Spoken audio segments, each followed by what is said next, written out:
fametrana sekretera mpanjakany mariky ny fivangongonim-pahefana hoy Serge Zafimaova. Firafitry ny gouvernemanta vaovao izy fiantraikany amin'ny famatsimbolany Madagasikara. Toety ny andro itoy atao anatin'ny 2 na 3 andro ny oram-baratra. Faltafaraka aminao ndray tombokilasy tombovavy sy atao anatin'izao fampahalalam-baovao izao manatitra ny araba ary manasanao tsy saraka aminay hatramin'ny farany.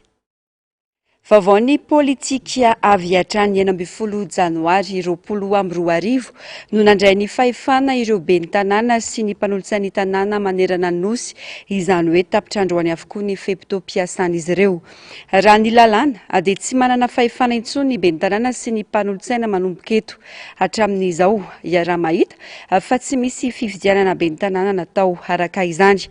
Mety hanendrolona ny fanjakana hitantana ny tanàna fanagiazana fahefana nefa izany ataon'ny gouvernemanta izany raha ny fanazavana. Jessica Miray ny artanjina. Ny 10 janoary 2024 no nivoaka ny didy avy amin'ny fitsarana ambaratonga voalohany milaza fa olom-boafidy ny ben'ny tanàna sy ny mpanolotsain'ny tanàna taorian'ny fifidianana ny 17 novambra 2024. Ny 19 janoary 2024 no nandray fahefana ny ben'ny tanàna voafidy tamin'izany. Raha araka ny lalàna araka izany dia tsy manana fahefana intsony na ny ben'ny tanàna na ny mpanolotsain'ny tanàna aorian'ny 19 janoary 2024 satria tapitra ny feptom-piasany. Ny 17 novambra 2024 lasa teo no tokony nanatanteraina ny fifidianana kominaly. Saingy hatreto na ny tety andro azy tsy mbola navoaka ny seni. Raha ho an'ny komina Antananarivo renivohitra manokana no tendrena ho ministry ny fanajariana ny tany sy ny fanapariaham-pahefana ny ben'ny tanàna. Raha ny vinavina dia nendrolona ny fanjakana hitantana ny tanàna manomboka eto mandra-pahavita ny fifidianana izay ho ben'ny tanàna. Dia ato zany tokony isy olona tendren'ny fanjakana. Io zany dia efa zavatra tena mampiomehy mihitsy satria ho an'ny fanjakana izay milaza hoe manaparitaka fahefana, manao décentralisation, manao fanaparitaham-pahefana, tsy zany mihitsy no ataon'ny zareo fa vao maika koa tazominy fahefana ka olona voatendry indray zany no hitondra Antananarivo noho ny adson'ny seni sy ny gouvernemanta ihany dia lasa zay le izy. Mazava ho azy fa olona tendreny zany maivana kokoa noho izahay olona voafidy. Zay zany olona voafidy zay conseil municipal. Raha sanatria hovain'ny gouvernemanta daholo ny ben'ny tanàna rehetra eto Madagasikara dia zany natao hoe centralisation de pouvoir, zany natao hoe fifehezana Madagasikara ary asehoan'ny gouvernemanta isan'andro fa tsy mizara fahefana zany izy. Fandikan-dalàna indray izao ataon'ny fitondrana izao. Tsy izay mety amin'ny isan'isan'ny gouvernemanta mantsy no anaovana ny fifidianana fa izay voafaritra ny lalàna. Izay raha teo no antsoina hoe fifidianana demokratika andraisany rehetra anjara. Faran'izay ratsy mihitsy zany amina firenena anankiray ohatran'ilay tamin'ilay article 42 ihany hoe tena tsy manara-dalàna mihitsy zany. Tena zara mihitsy ny arany hoe tsy manara-dalàna dia mivangongo aminao fahefana. Ny zavatra hitranga ny zavatra tokony izy zany dia mandeha ny fifidianana mikasika ny ben'ny tanàna sy mpanolotsaina dia avy eo mandeha ihany koa ny inona moa solombavam-bahoaka. Dia eo zany zao lasa hoe lasa manana fahefana be zany le gouvernemanta manapaka hoe ataony roviana le izy nefa ny tokony ho izy dia mahafantatra daholo ny mpanao politika rehetra hoe roviana ny fifidianana fa tsy hoe rehefa vonona ry zareo mpitondra dia arosony ny fifidianana dia mianahany eo daholo ny mpanohitra satria zareo efa vonona zany tena tsy azo atao mihitsy satria natao hoe élection crédible dia élection transparente mangarahara, élection prévisible par tous, zany hoe fantatra ny mpilalao rehetrarehetra ary crédible. Ankoatra ny fandikan-dalàna, ny fanitsakisahana ny izony olom-pirenena amin'ny fahafahany maneho ny safidiny ho an'izay heveriny fa mendrika hitondra ny tanàna indray izao zava-misy izao. Hatreto anefa mangina ny rehetra manoloana izao fandikan-dalàna izao. Mifandraiky amin'izay vaovao izay ihany 18 febroary ho avy izao no ifarana ny fanavaozana isan-taona ny lisy mpifidianana izay mandeny amin'ny fokontany nanomboka ny volana desambra lasa teo. Mangingina ny fanaovany seni ny fampahafantarana ho an'ny olom-pirenena raha nitata amin'ny fanavaozana manontolo ny lisy mpifidianana teo aloha. Ho an'ny fokontany nanaovana fanadihadiana no nahafantarana fa lasa fampirisihana ny olona hiditra ao anaty lisy mpifidianana indray amin'izao ny fahazona kizarazara. Germaine Omenjanary, Taizina no mitatitra ny vaovao. Roapolo isam-pirenena eto amin'ny Fokotany talata maty no tonga manamarina sy misoratra anarana ao anatin'ny lisam-pifidianana amin'izao fanavoazana isan-taona ny lisam-pifidianana na ny ralina izao. Raha ny fanazavana dia isan'ny asa nataony teo anivon'ny Fokotany ny fampidirana avy hatrany ireo olona tsy tafiditra tao anatin'ny listra tamin'ny fifidianana teo aloha. Ankoatra izay, nanambarany se Fokotany eto fa misy karazana fampanantenana avy amin'ny fanjakana momba ny karatra fahazahoana tosika raha tafiditra ao anatin'ny lisam-pifidianana. Izay no mahatonga ny olona ho tonga isoratra anarana. Misy ihany zany le mitonga manao zavatra eto amin'ny Fokotany ohatra hoe manao résidence na manao taratasy dia anontaniana hoe tana ao anaty lisam-pifidianana le afaka ny fidy ve nareo le tamin'le fifidianana filoham-pirenena dia misy manao hoe tsy mifidy dia efa voasoratra dia tonga dia raisinay soatanay ato satria efa ao anatin'ny carnet Fokotany izy manana carnet soratra fa ponina eto amin'ny Fokotany. Ary misy koa nefa le tamin'le fifidianana teo aloha manao fitarainana hoe tsy tafiditra dia efa niraisinay daholo ny anaran'ireny olona ireny dia efa ny anaty cahier dia iny cahier iny no adikanay amin'izay ao anatin'ity fanosany dikatra. Vitsy fa ny anay le hitanay le hoe reto olona reto le nanoratra.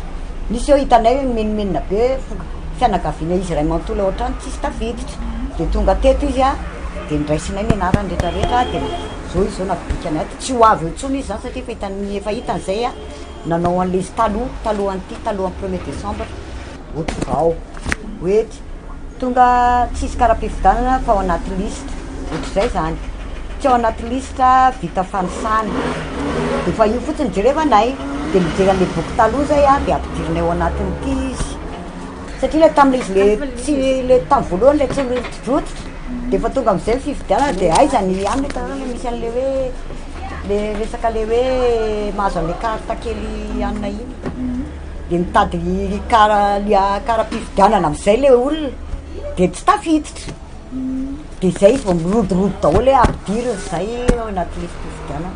Raha ny fanazavana hatrany dia 20 isan-kerinandro eo ny olona tonga misoratra anarana eo anivon'ity Fokotany ity.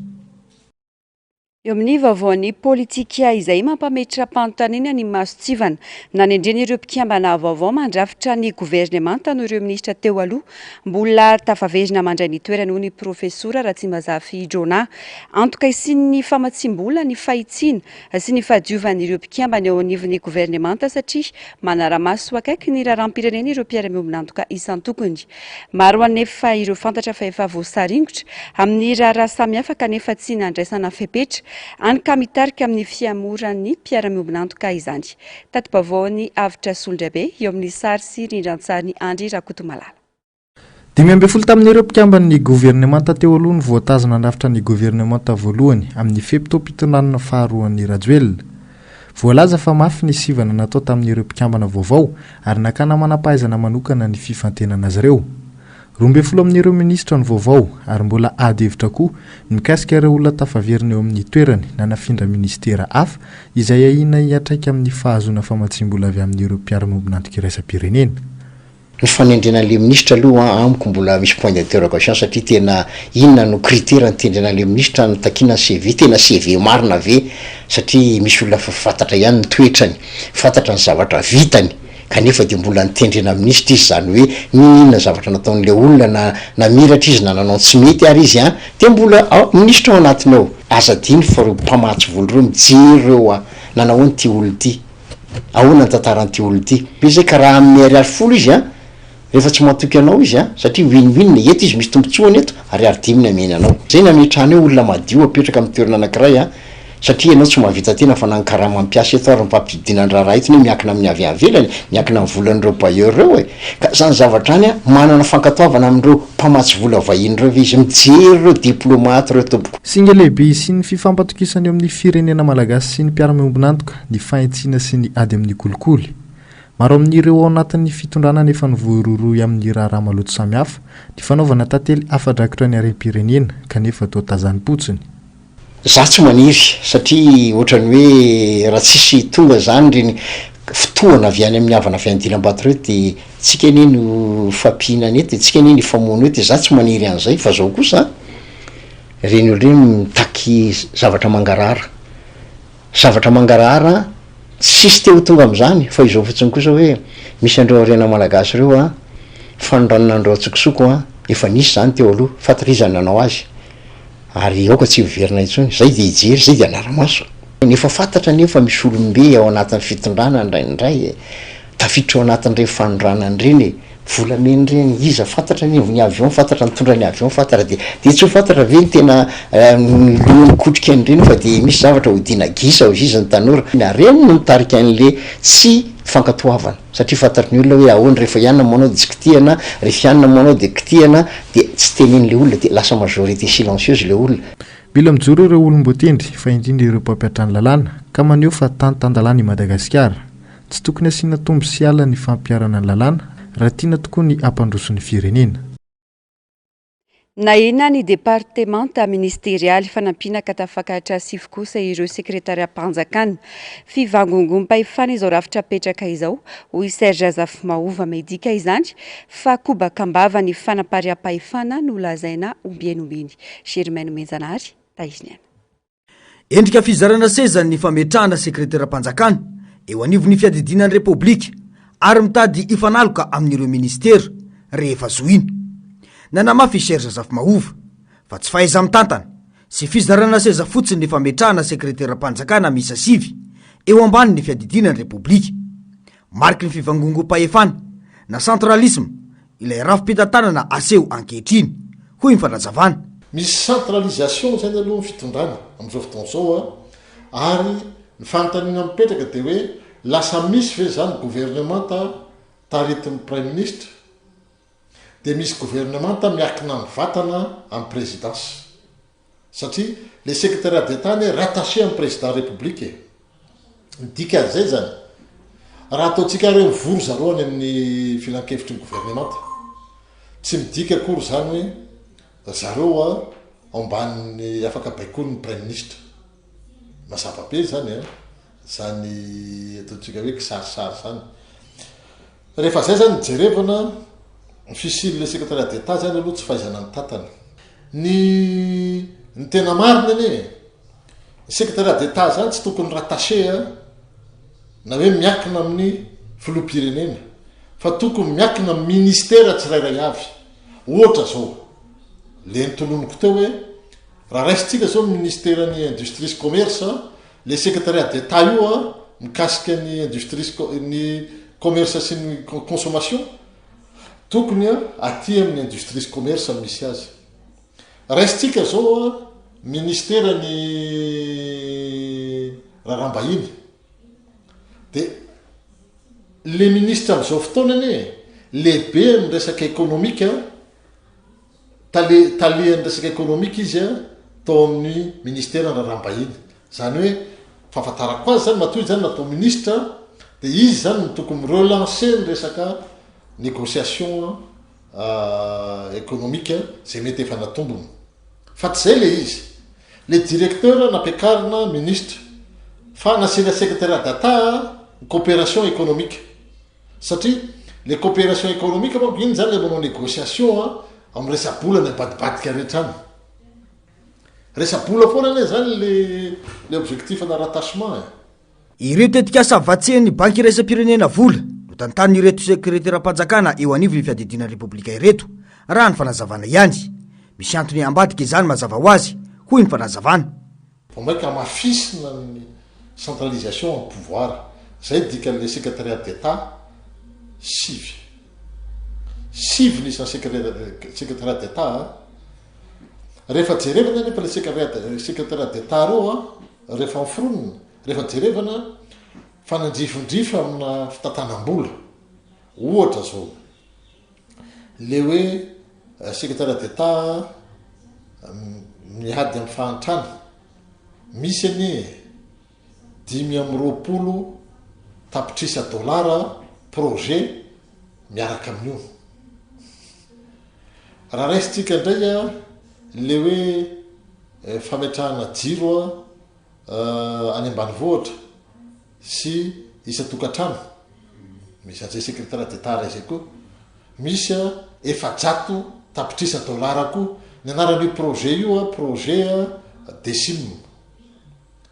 Raha raisitsika koa zao raisitsika ohatran'izao le izy hoe le atsona hoe tsy haiko tsara moa milaza an'lay hoe digitalisation amin'ny teny gasy fa miaratsiny ahko dia io koa misy projet antsoina hoe prodigie any amin'ny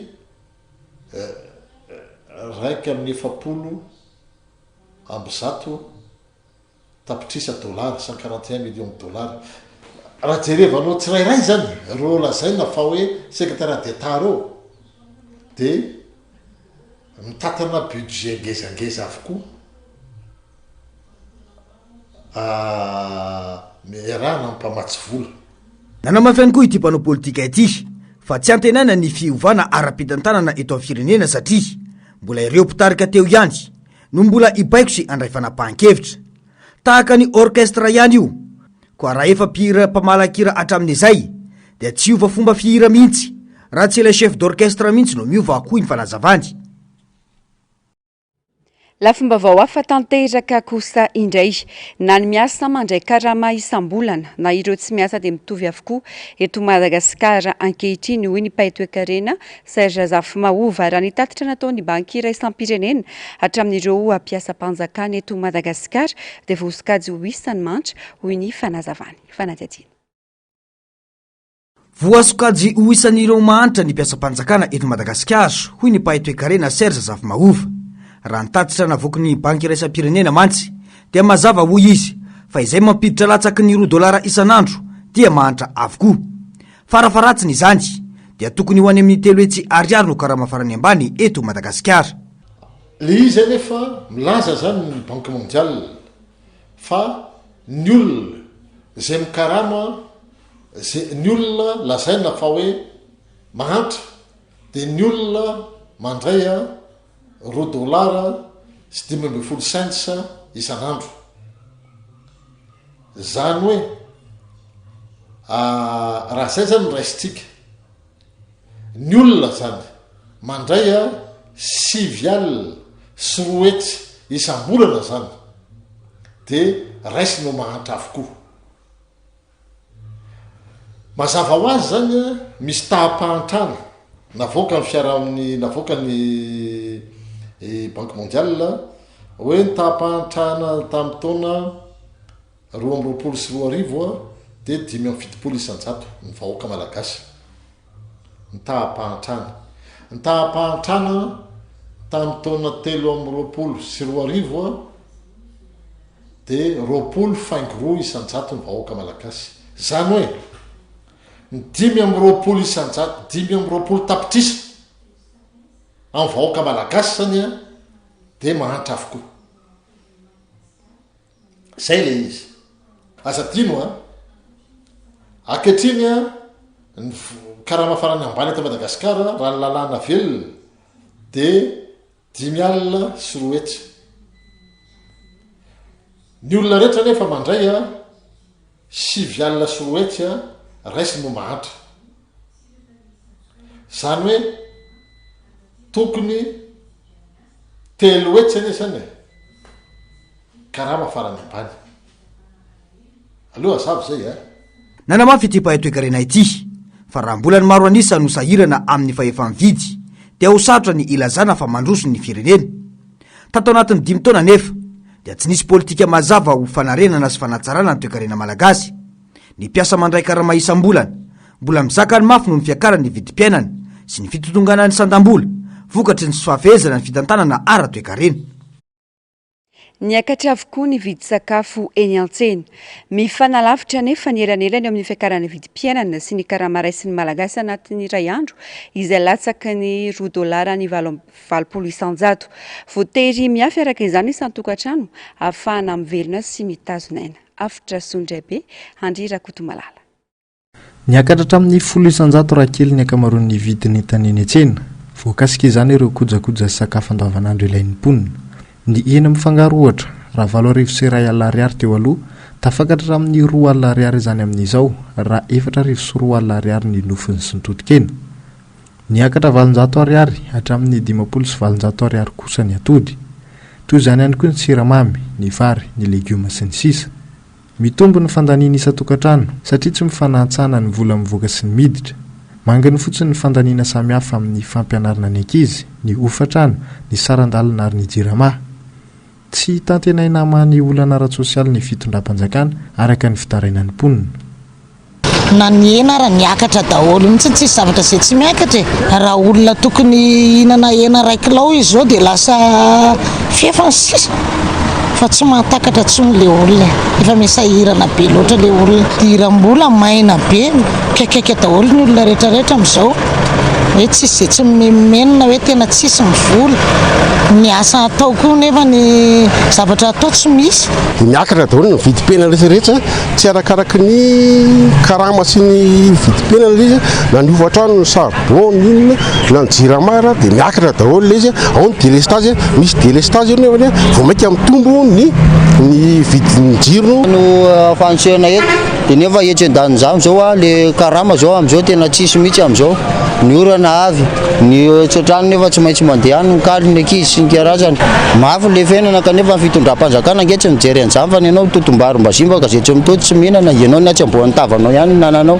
fa ianao tsy ny iana zany mpitondra zany eo amin'ny voalohany indrindra aloha tsy mitsinjo n'le hoe madinika kely aty ambany zany izy fa ny anazy ny any aminazy misy anazy any ihany ny anay zany mitsotrongo vomana ihany zay mandeha zay androany ka raha vao tsy mandeha zay androany dia tsy mihinana zay le izy.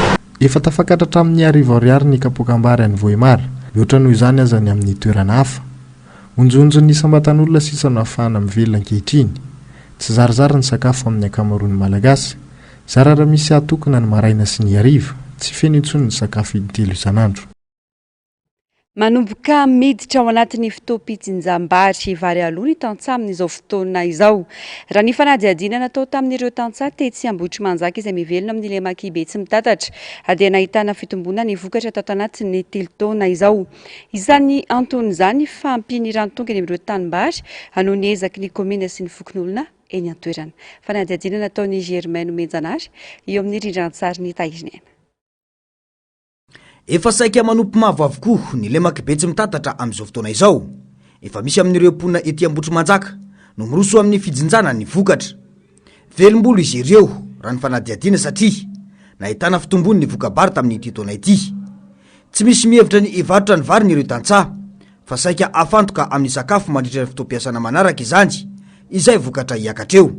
Tamin'ity taona ity zany nanomboka tany amin'ny taona fa mitopambolena 20 sy 20 sy 20 hatreto ty taona fambolena 3 sy 4 sy 20 tia dia azo lazaina hoe mahafa-poa ny fanetsana ny vokabary tamin'ny tambary na Ambohitrimanjaka. Raha ty taona ty fotsiny resahantsika nanaovana ezaka lehibe sy goavana fanajariana azy, fanamboarana barazy, ny fanamboarana ny tatatra na kanaly délégation mitondra ny rano avy any amin'ny barazy makany amin'ny tambary mazava be zany fa niakatra ny vokabary tamin'ny taona 4 sy 20 ity. Ny anjarany Ambohitrimanjaka aloha zany raha Lemakibe tsy mitatatra 20,000 hectare eo ny tambarinay zany lemaka ahafahany manetsa hatramin'ny vaky ambiady.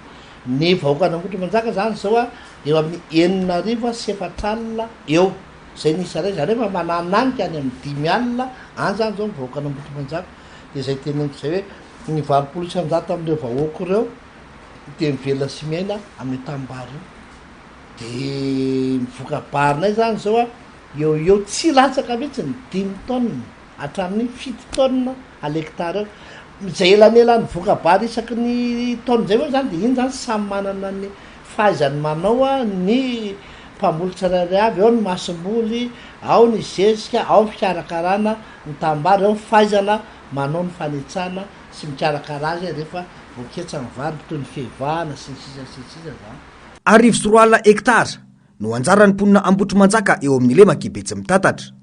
Raha efatra ka hatramin'ny 5 taona isaky ny hektara ny vokatra 4 taona lasa dia nitombo hatrany amin'ny 5 ka hatrany amin'ny 7 taona isaky ny hektara izany tato anatin'ny 3 taona izao. Antony ny fiezana manokana nataony teo anivon'ny komina tamin'ny resaka tohadrano sy fampidirana rano raha ny fanazavana. Neto aloha ny vokabary tamin'ity satria ny rano tsara men'Andriamanitra orantsika tamin'ity taona ity. Ie. Mety antenainao hoe mety eo amin'ny 4 taona eo anao manokana no raha ny atahany vokatra ao aloha zany zao mety ohatra hoe mety ahita hatramina 6 taona l'hektara. raha nikajikajy mety tsara satria tsara ny vokatra tsy tapadrano tambary tamin'ity tamin'ny herintaona nanao zay vokatra zay teo ihany ny vokatra latsaka ny tamin'ity fa rehefa nandeha tena tambary rehetra tena tamin'ity toan'ity dia hita hoe tena nety ny ray tamin'ity aloha zany soran'Andriamanitra zany tovy ihany moa zany tamin'ny herintaona sy ny tamin'ity taon'ity tsara ny vokatra zany hoe nisy fotoana tara ny rano fa tsara ihany ny vokatra za tsy manana tambary betsaka anankiray fotsiny fa zany hoe tsara aloha ny vokatra ketsa roa eo ngambany anahy izao vokatra izao no tena isan'ny adivanay mafy tamin'ilay resaka tana masoandro izay saika anapotehana ny fiainana sy ny fotom-pivelomanay teto ho iatrany ireo tantsasa endranay izao vokatra izao no saika tsy hitanay intsony ho iatrany ny fanazavana pejiny sosialy izay ihany lasa asa sy tedi-bola manokana ny fatsakana rano eto Antananarivo ankehitriny tsy misafidy ivanandro intsony ny fahatapahan-drano izay zary lasa fahazarana ho an'ny mponina sasany ho any etsy amin'ny komina Lasora dia mbola tsy mivany olana efa-bolana aty aorian'ny Antsoavo efa natao fantatry ny Jirama tsara nefa ny olana miseho hoy ny fanazavana efa-bolana aty aoriana tsy mbola nivany olandrano ho an'ny mponina amin'ny komina Lasora manokana isaky ny 2 andro no mandeha ny pompy ary raha mandeha indray aza dia amin'ny sasakalina fivoahan'ny mpamosavy hoy ny oam-pitenenana no mandeha ny rano ny fanazavana fasairanana ary lasa asa manokana ny fatsakana rano aty amin'ny taona 420 hoatra ny fanazavan'ny roponina rano amin'ny bombona tahaka izao no vahaolana vonjomaika ataon'ny komina ho an'ny roponina fa ny ponina aloha zany amin'izao fotoan'izao dia vatsiana rano foana amin'ny alalan'ny camion citerne na Jirama manatitra rehefa afaka izy na ny commune no mandeha maka rano any amin'ny Jirama mamatsy an'ireo ponina ao amin'ny fokotany Lasora sy fokotany Miadana ary fokotany Ambohitrombo ireo izay efa nasiana réservoir moa zany ahafahan'ny olona hoe maka rano dia ny pompony Jirama nandritry ny volana maro zany tsy nandeha mihitsy le izy amin'ny alina dia nisy fotoana zany tato anatin'ny faraparan'ny taona sy voalohandohan'ny taona ity mba misy kely ihany zany any amin'ireny olona particulier reny zany mandeha mafeny bidon 2-3 eo dia tapitra dia le izy moa zany mba ahafahan'ny vahoaka hoe mba mahazo rano tsy tapaka dia mezaka foana zany ny commune zay atao hoe tena miditra faty antoka amin'ny fitaomana rano satria tsy mahaleo sara ny vidiny le izy moa zany ny vidiny rano eto amin'ny commune Lasora dia 500 ary vao nitapahan'ny conseil moa zany hoe lasa 100 eny amin'ny reny hoe toerana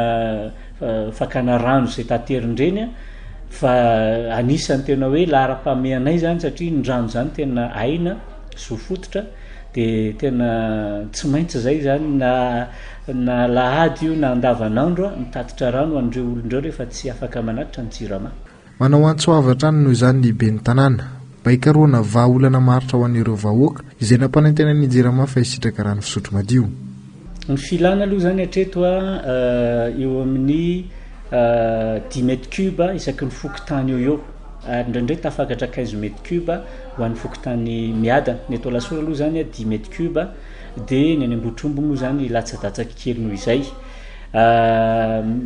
ny camion commune moa zany rehefa maka rano any dia réservoir na 5 mètres cube dia zany hoe ho an'ny filana amin'ny akapobeany zany mila any amin'ny 520 hatramin'ny 30 metatra toratelo any isan'andro dia miverina imbedebe zany commune mitatitra an'izay rano zay rehefa tsy manatitra ny Jirama tsy maraka ny filan-drano ny vokatry ny Jirama Antananarivo dia tsy ampy 10 metatra toratelo ny famatsiana rano raha ny fampitambaovan'ny Jirama olana foana mazava ho azy ny rano na fahavaratra na lohataona na ririnina fa olana vonjy-tavanandro hatrany no ataon'ity orinasa ity Vavaon'ny tontolo iainana ambany finiavan'ny malagasy Ambolihazo izay mitondra vokatsoa maro ho an'ny zanak'olombelona sy ny zava-mananaina atahorana oringana avokoa araka izany ireo alasisa tavela tao anatin'ny 30 taona raha tsy misy fepetra entitra raisina fanadihadiana eo amin'ny sariny Andry Rakotomalala volana janoary sy febroary no fotoana famboleka-hazo ho antsika eto Madagasikara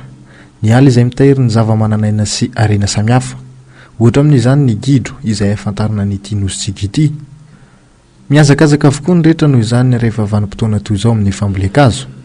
Misy hatrany ny fanampina apetraka ireo fitondram-panjakana ny vandimby kanefa mbola lavitra ny ezaka andrakitra maitso any Madagasikara indray. Ny fanjakana lasa teo moa zany eritreritra hoe 40,000 hectares no azo volena ny tena voavolony ka tany amin'ny 11,000 hectares tany kanefa ny may 100,000 hectares dia anjarantsika mieritreritra fa raha izany no mitoy afaka 30 taona tsisy alatsony eto Madagasikara. Zany hoe le fanirianam-boly zany tena mbola vitsy tsy ampy raha mihoatra ny alapotika eto Madagasikara ka misy mifanetana na veripiany zany fambolekazo zany tsy zava-baovao fa iza moa ny amboly azo le olombelona ny le amboly azo ka reo olombelona reo ve mahavitrika. Ankoatrany tsy fahampian'ny fitaizana ity ny tontolo iainana, mampalaina ny olona ihany koa ny fomba fandraisana fipetra amin'ireo voatonontonona amin'ny fanembana ireo alan-javaboary eto amintsika. Anetana zany zao fitondram-panjakana manetana ny olona mboly azo eo le hoe avitrika ve le olona raha mahita ny afitsy vofe ohatrany hoe mamboly ianao amin'ny titonty dia amin'ny heritaona tena dia zay mamboly azy tratra ary votsitra tsy trahagadraina akory tsisy fitaizana na misy any fitaizana fa ny délinquant tsy azo sazina indrindra moa rehefa anatin'ny fitaom-pifidianana ireny ka sasany titeny hoe mampirisika ny olona ako adidy ho amin'ny firenena ny fambolekazo ataovy izay azonao atao.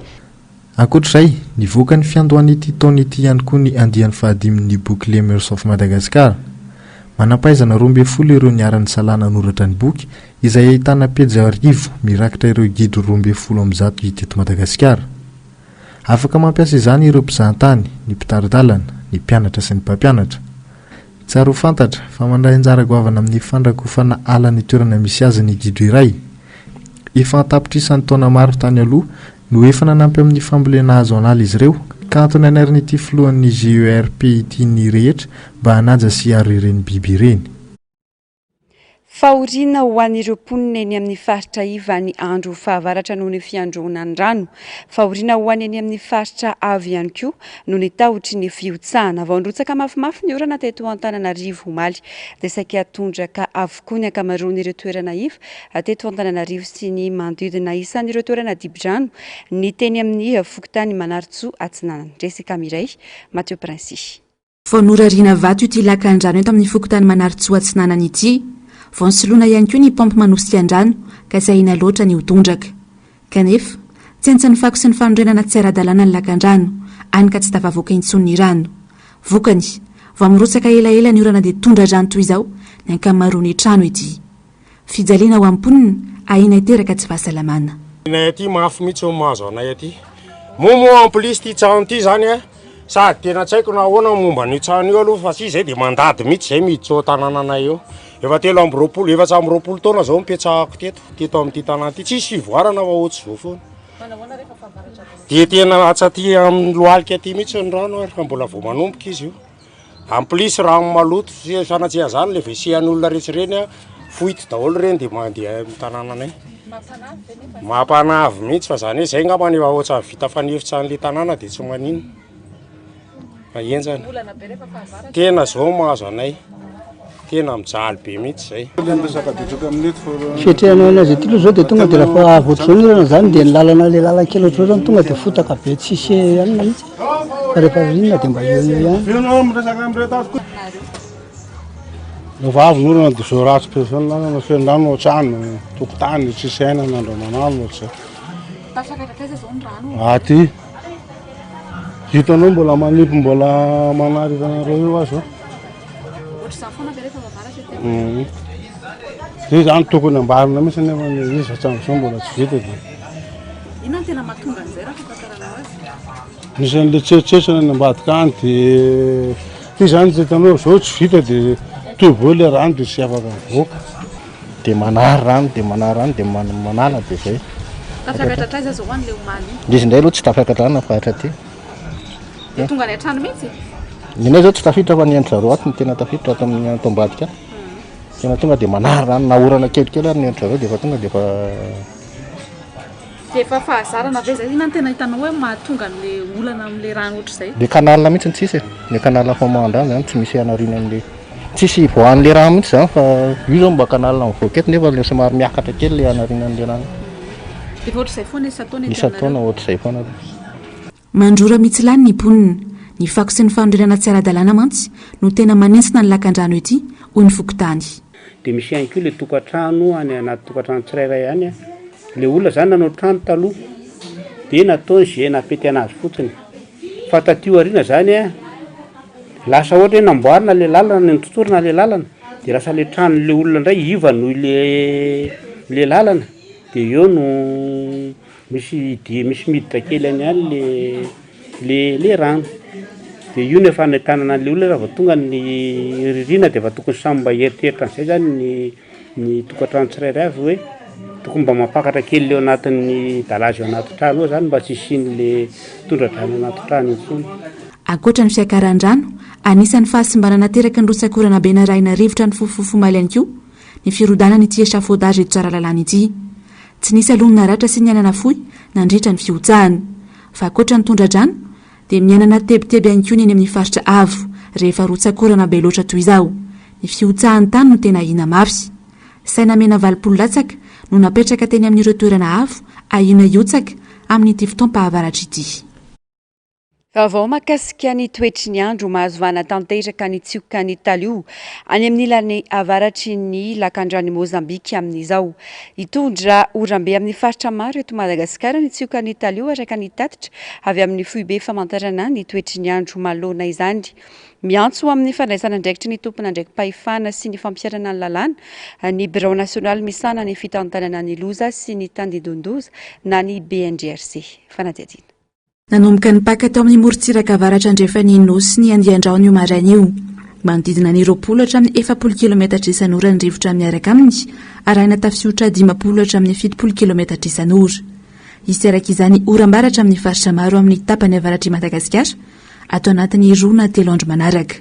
Efa mitondra rotsakorana izy nanomboka tamin'ny maraina ho an'ny faritra Sofia sy ny faritra Ivoeny ary ny faritra Melaka ary mbola mitohy hatramin'izao somary matevitevina araka ny fahitana ny sara zao zanabolana aloha zany ny raona ary mety mitondra rotsakorana betsaka izy ka misy araka zany ny fampitandremana no ny abetsahana rotsakorana izay miatsy zay nanomboka tamin'ny maraina zany hoe ao anatin'ny fampitandremana miloko mena zany zao ny faritra Ivoeny Sofia ny any amin'ny faritra Melaky ary ny faritra Diana ny zino moa tapany atsika amin'ny faritra Diana ity tangolaona na ity oram-baratra ity zany dia navinaina mikisaka miandalana miatsinanana izy ary mahakasika ny faritra Betsiboka laotra mangoro Analanjorovo zany raha nitombatomba na manomboka ny Oaly ho an'ny faritra Betsiboka ho an'ny Rapizy Vaomaraina kosa ho an'ny faritra laotra mangoro sy ny faritra Analanjorovo ka misy koa araka zany ny fampitandremana miloko mavo amin'ireo faritra ireo miatsy zay zany zany hoe mety hivadika omeny zay arakaraka ny fivoarany ity raona ity hatrano. Manoloana ny fara sy ny toetry ny andro sy ny mety ho voka-dratsy ateraka izany dia manao antsoavo ny Bureau national misana ny fitantanana ny loza sy ny tandindondoza na ny BNGRC mba handray fepetra haingana ny any amin'ny faritra voakasika toy ny any amin'ny lalam-pirenena faha-efatra sy faha-enina. Dia hisy ny orambe ka mety hisy azo fevera ny fatapahany lalana ohatra hoe any amin'ny RN6 ohatra dia fiakaran-drano sy fotaka any amin'ny RN4 eo be rivotra 55 andrano-fasika ankazomborona antanambao andrano lava sy ny RN6 eo mampikony ambohitoka tanety lava be fotaka ny fotsahan-tany koa ohatra an'izany eny amin'ny RN4 iny eo anelanelany Maivatanàna sy Ambondromamy sy amin'ny RN6 eo anelanelany Antsohy sy Ambanja ary Ambanja sy Ambilobe. Ina mahatonga antsika tantaran'izay mba handray ny fepetra zay tandrify an'izay na ireo mpampiasa fiarakodia ka mety voakasika zany ny ao ministera ny transport mba hafana manome ny toromarika rehetrarehetra raha ilaina ary ny hoe tsy andefasana ny olona dia mety mitobilina dia mety azo atao zany fa ny fanapaha-kevitra dia avela any amin'zareo aloha satria ry zareo ny any amin'ireny toerana reny ka tokony ho maikotsika rehetrarehetra tsy ho tenenina intsony ny fampiasana ny fampiasana ny ranomasina sy ny ranobe tokony tsy izy tanteraka mandritra ny ataoko hoe herinandro manindry.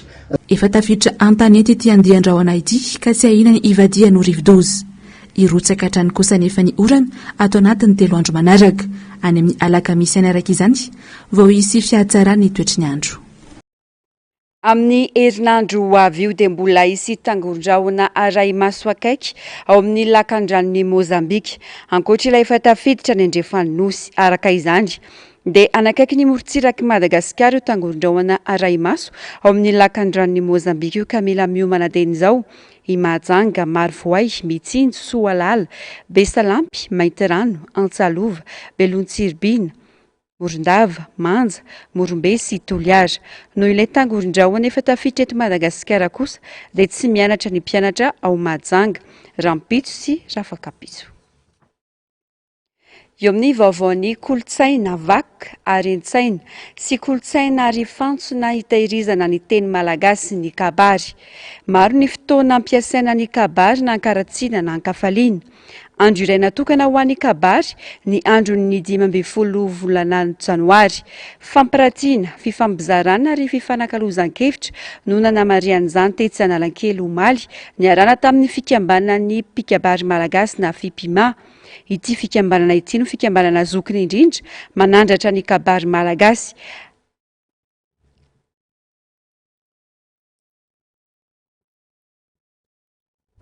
Misandraka manerana ny faritany 7 manerana ny Madagasikara ary ireo firenena 8 any ivelany fikambanana amin'ny fitondrana avy ny asy ny kabary malagasy.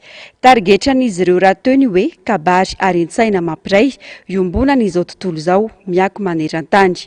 Ny FIPIMA miroso hatrany miaro ny ilom-biandoha. Tsy tia fankalazana ny androm-pirenena ho an'ny kabary ity ihany no hetsika fa hitohy amin'ny laobary andasy etsy amin'ny Akademia Malagasy izany ny 12 sy 17 jano febroary ho avy izao iresahana momba ny kabary sy ny manodidina azy. Vaovaon'ny fanatanjahantena kosa indray no tanterana ny farany herinandro teo. Nilalao famaranana ho an'ny taranja baolina lavalava ho an'ireo tanora teny Tanjombato. Fiara-miasa tamin'ny solombavambahoaka lany tamin'ny anarany Antokotsika Madagasikara Atsimondrano no nahafana nanao izao fifantsanana izao. Ekipa roa samy avao Tanjombato avokoa no niady ny famaranana ka nafana tanteraka ny lalao Adiomby Matavy. Germaine Menjanary, Taiziny. Nafana ny fiatrena lalao teo amin'ny andali sy ny ankilany dia ny ekipa avy etsy Tanjombato sy ny ekipa avy eo Anosy Mahavelona. Na dia teto amin'ny kianja Tanjombato aza ny lalao no natao dia tsy nanaiky mora ny ekipa avy etsy Anosy Mahavelona. Lalao famaranana rahateo no natao ka samy te hibata ny Amboara Omby Matavy. No mafisy ny mpikarakara fa zava-dehibe ny fahitana ny tanora amin'ny lalao ampiralaina toy izao ary tafiditra anatin'ny fitaizana ny tanora ny hetsika toy izao. Ny zava-dehibe indrindra zany amin'le fanampiny monsieur le député anay organisateur hatramin'izay izy mbola tsy nisaraka taminay mihitsy ary be da be ireo tanora na hoe tsy tao anatin'ny kilalao ara dia lasa niditra tao anatin'le kilalao satria elana amin'le fidorohana sy le fifohana zava-mahadomelona isan-karazany zany dia zay mitaiza tanora eto Tanjombato 12 no ekipa nanay anjara tamin'le Adomby dia romono tafakatra ao ny RCD zay avy eny Anosy Mahavelona sy ny Bonaterezy eto Tanjombato Raitsy Mivaka. Nisy ihany ny mpandray anjara ivelan'ny Tanjombato fa saingy risy moa fa hoe raraka izy noho ny hoe arak'le hoe maintsy mandresy dia tafavoaka tao anatin'ny rehetrarehetra zany le avy eto Tanjombato eto amin'ny commune Raitsy Mivaka. Dia zareo reo manao final RCD Anosy Mahavelona sy Bonaterezy Tanjombato Raitsy Mivaka. Ekipa avy eo anivon'ny commune Tanjombato avokoa izany. Ireto niatrika ny lalao famaranana ireto. Ny tanjona dia ny fanabeazana ny tanora tsy irona amin'ny asa fanaovany rasy sy ny fidorohana zava-mahadomelona hoy ny fanazavana. Hitantsika amin'izao fotoan'izao fa ny amorovatra ny tsy fandriampahalemana ary ny fitazana ny tanora amin'ny alalan'ny fanatanjahantena dia mitaiza azy arak'izay mba hanana fahasahina ny hiavitra amin'ny fiainana. Ary indrindra moa zany ny ahafahany ihany koa manana an'izay vatana tomady izay ahafahany mitsinjo ny ankonany amin'ny sehatry ny fivelomana andavanandro. Ary eto moa zany dia hita mihitsy zany hoe fivelaran'ny tanora amin'ny lafin'ny fanatanjahantena zany izay saorana ny zareo manokana. Amin'ny lafin'ny fanohanana indray moa dia teo foana ny solombavambahoaka mijery izay azo hanohanana ny tanora indrindra ny amin'ny loka izay atolotra azy ireo sy ny fanohanana maro samihafa. Ary etona dia anetanana ny tanora rehetra satria tsy mifaran'eto ny fifaninanana toy izao fa vity ty famaranana ity androany dia mitondray afaka herinandro vitsy zany a dia misy lalao toy izao ary natao hitazana ny tanora ato anatin'izany commune Tanjombato sy ny manodidin'izany a ity lalao fifaninanana eto amin'ny kianja Tanjombato ity. Raha ny fantatra dia isy indray ny fanitsanana izay ho atao tsy hoela ihany koa eto amin'ity kianja ity ihany ka anasan'izy ireny tanora mba samy andray anjara avokoa satria tsy vita ny fanabeazana ara-batana fotsiny ny lalao toy izao fa isan'ny fanabeazana ara-tsaina ihany koa ho hiatrany ny fanazavana. Hamaranana ny fampahalalam-baovao ny maresaka avy any ivelany nandravarava tao nosy la réunion ilay rivodoza Belal omaly tao Maurice indrety rivodoza mahery ity androany ary namela takaitra maro androany vao afaka nanao ny asany moa ireo mpamonjy voina ao la réunion Asinandriamalala mbola avatsara. Tafiakatra hatrany amin'ny 720 kilometatra isan'ora ny rivotra nentin'ilay rivodoza Belal raha nandalo atao amin'ny nosy la réunion. Nanomboka ny alady alina no ny fofofo ny rivotra narahina orambe ny kija tany an-toerana. Nitoy omaly alatsinainy tontolo izany ary namozana aina iray raha ny vaovao avy any an-toerana. Nahitana fahasimbana avokoa ireo fototra-avitrasa, mameno tanana ihany koa ny rano vokatry ny fiakaran'ireo renirano. Tsy nisy nahazo ny voaka ny trano omaly tontolo sy androany maraina ireo mponina ao la réunion ka androany atoandro vao afaka nanao ny asan'ireo mpamonjy voina satria na izy ireo na ny mpitandro filaminana dia tsy nisy nahazo ny voaka ny tranony avokoa. Tafiakatra loko volomparasy ny filazana loza izany hoe ny faratampony ny tao la réunion omaly. Androany kosa dia niatrika any Belal ny Mauricianina. Maro ireo takaitra ny vokatry ny rivotra sy ny oram-kija raha ny vaovao hatrany. Hatreto aloha raha ny vinavinan'ireo mpamantatra ny mety hitoetry ny andro dia tsy akasika any Madagasikara Belal raha tsy sanatria ka misy ny fiovana tampoka.